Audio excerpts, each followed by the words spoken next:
ẹ ṣé àdúpẹ́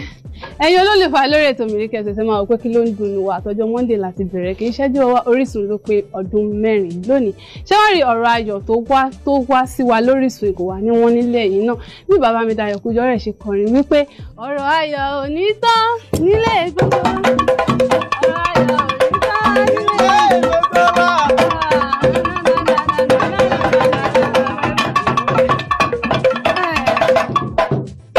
Ẹ ṣé